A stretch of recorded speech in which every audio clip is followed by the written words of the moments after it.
አልወልድ ማስተካከሉ አስተምዳሪ ወለደ ተሞረደልህ ነው ማለት ጭራሽ በቦሌ እየተወለወለልህ ነው። 35 ዓመቴ ነው። ትዳር እፈልጋለሁ። ማሚ ሌላ ታሪክ ነች። ጓደኞቼ ልጄን ሳይያሉ ማታ ማታ ገብቼ ማልቀስ ነው ስራዬ። ማታ ማታ ማልቀስ ነው ስራዬ። ጭራሽ ምንድነው የምታንቆላልጩኝ? በአላህ የአራስ ልብስ ይዛችሁ እየገባችሁ ኧረ ተፋቱኝ በአላህ።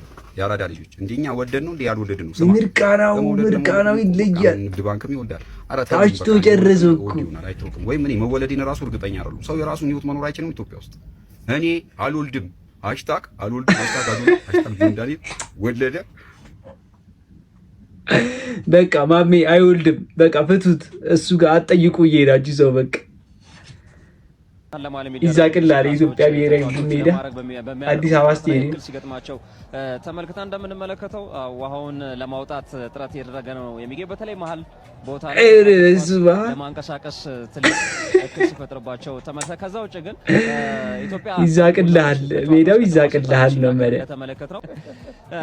ኢትዮጵያ ቡድኖች ከጨዋታው በፊት አሰልጣኙ ሲናገር እንደሰማነው በሽግግር ላይ አተኩረን ጭራሽ በቦሌ እየተወለወለልህ ነው አጠናክረን እንጫወታለን የሚል ሀሳብ ነበር ሲያቀርቡ የነበረው። ጨዋታው ላይ ግን የተመለከትነው ግን ተቃራኒውን ነው። በኳስ ቁጥጥር ኢትዮጵያ እንደ ሀገር ተዋርደናል። የምር ተዋርደናል። እንደ ሀገር የተዋረደው በስመ አብ። ምንድነው ምን ይሻላል?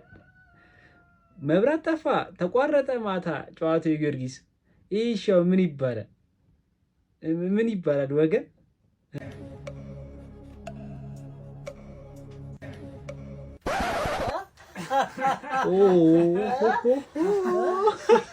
ፍሉካ ቀብን የተደረገች ፍሉካ ተገግረ ለአንዳንድ ነገር ትሆናለች ብዬ ለድሩም ለምን ምችን አንተችልና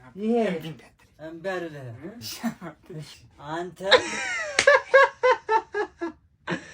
ጭራሽ የራሱን ገንዘብ ሊሰጠ ለአንዳንድ ነገር ትሁንህ ለፋዘር አንተም እንዳትረኝ